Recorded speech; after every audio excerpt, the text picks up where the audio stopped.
¿Cómo podemos ordenar elementos dentro de un arreglo o una base de datos? Para resolver este problema, que es bastante común, se emplea lo que se conoce como algoritmos de ordenamiento, donde los algoritmos de ordenamiento, como dice su propio nombre, nos permiten ordenar elementos en base a un criterio de orden. Dentro de estos algoritmos de ordenamiento, el más sencillo de implementar y más fácil de comprender, pero no necesariamente más óptimo, es el que se conoce como ordenamiento burbuja.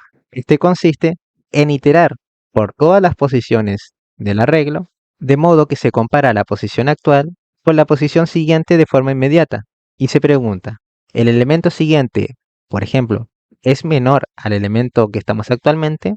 Si se cumple esta condición, se realiza un intercambio. Luego volvemos a iterar, pero sobre la posición siguiente, y volvemos a preguntar lo mismo. ¿El elemento siguiente es menor que el elemento actual? Si esto se cumple, se realiza un intercambio. Y si no se cumple, no se realiza ningún intercambio.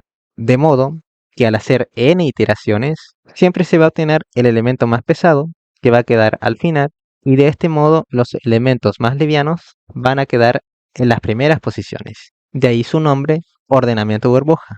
Por ejemplo, supongamos que tenemos los valores 5, 2, 7, 3 y 1. ¿Cómo se ordenarían estos elementos utilizando el algoritmo burbuja? Partiríamos desde la primera posición y preguntaríamos, ¿el siguiente elemento es menor que el elemento actual?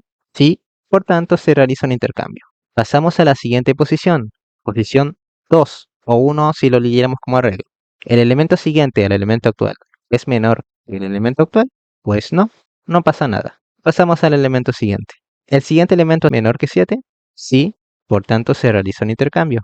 ¿El siguiente elemento 7 es menor? Sí, se realiza un intercambio. Podemos ver que hicimos n iteraciones, pero esto solo nos ordenó un elemento, que es el 7. Por tanto, tenemos que seguir repitiendo el procedimiento otras n veces para obtener este arreglo ordenado. Por tanto, repetimos el procedimiento de nuevo.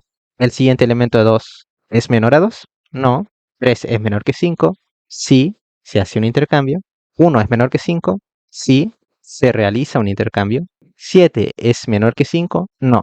Llevamos 2 barridas. Pasamos a la tercera barrida. ¿3 es menor que 2? No. ¿1 es menor que 3? Sí, se realiza un intercambio. Los siguientes elementos están ordenados, así que no hacemos nada. Podemos ver que siempre los elementos más pesados van quedando al final y los más livianos se van yendo a las primeras posiciones. Cuarta barrida. ¿1 es menor que 2?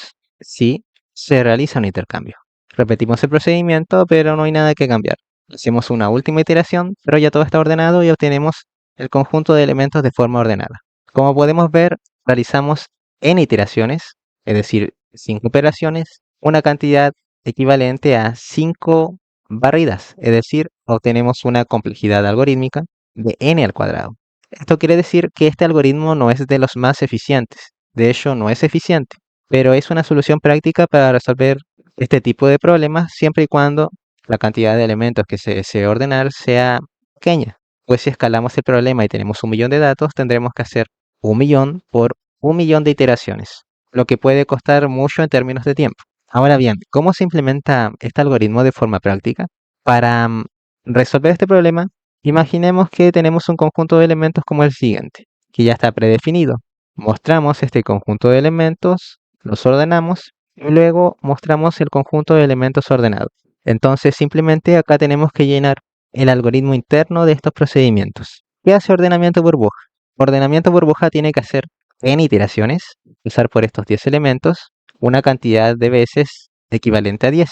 Es decir, realizamos más o menos 100 operaciones. Esto quiere decir que tenemos que hacer un bucle anidado, por ejemplo, while, y vamos a necesitar de iteradores i y j.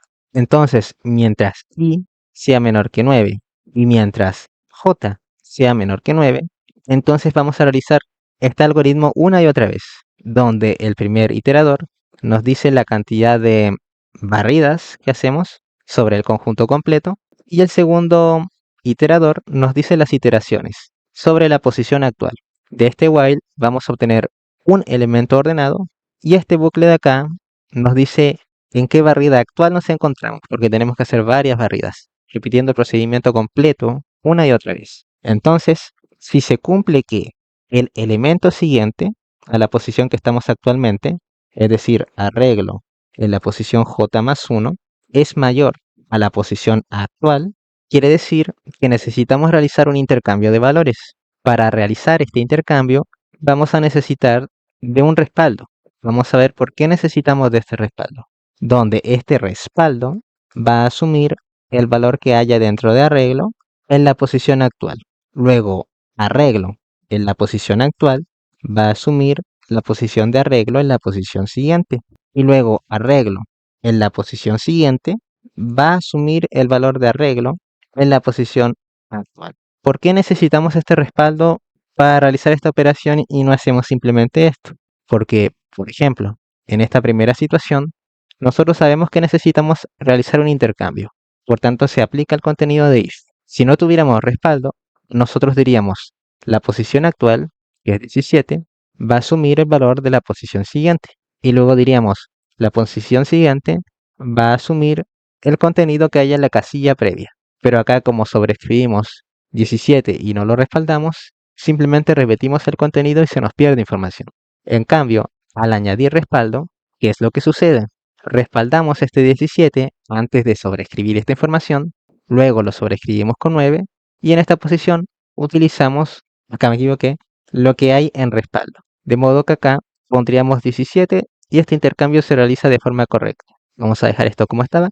Lógicamente no nos tenemos que olvidar de en cada iteración incrementar el valor de j y luego incrementar el valor de i. No obstante, cada vez que realizamos una nueva barrida, tenemos que partir leyendo desde la primera posición en el índice 0, porque si no, vamos a quedarnos acá en esta última posición y el algoritmo no se va a aplicar de forma correcta. Entonces ahora solo nos falta mostrar el arreglo. ¿Cómo mostramos el arreglo? Bastante simple. Simplemente decimos que vamos a utilizar el índice 0 para recorrer las 10 posiciones del arreglo. En cada iteración vamos a incrementar el valor de i, pero antes de hacer este incremento, vamos a mostrar el contenido del arreglo en la posición que se está leyendo y generando un pequeño espacio para que los números no se solapen. Luego de imprimir todo, vamos a generar un doble salto de línea para el formato. Entonces, si ejecutamos y compilamos este código, tenemos este arreglo original y luego acá lo ordenamos en la posición inversa de mayor a menor.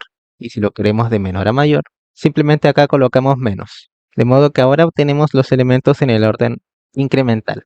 Ahora bien, si queremos determinar qué pasa en cada iteración, podemos hacer una traza simplemente llamando a mostrar arreglo e imprimiéndolo aquí. Ejecutamos y compilamos y podemos ver que hicimos una cantidad de iteraciones bastante alta, equivalente aproximadamente a 100, porque multiplicamos 10 por 10. Podemos ver que en la primera iteración se realizó un intercambio. Luego estamos acá, comparamos con el siguiente, no pasa nada. Pasamos a la siguiente posición, realizamos un intercambio. Estando acá, comparamos con 4, realizamos un intercambio. Como 77 es menor que 95, no pasa nada, pasamos al siguiente. Como 2 es menor que 95, se realiza un intercambio. Como 21 es menor que 95, se realiza un intercambio. Y como 19 es menor que 95, se realiza un intercambio. Podemos ver que hasta este punto terminamos de realizar una primera barrida completa.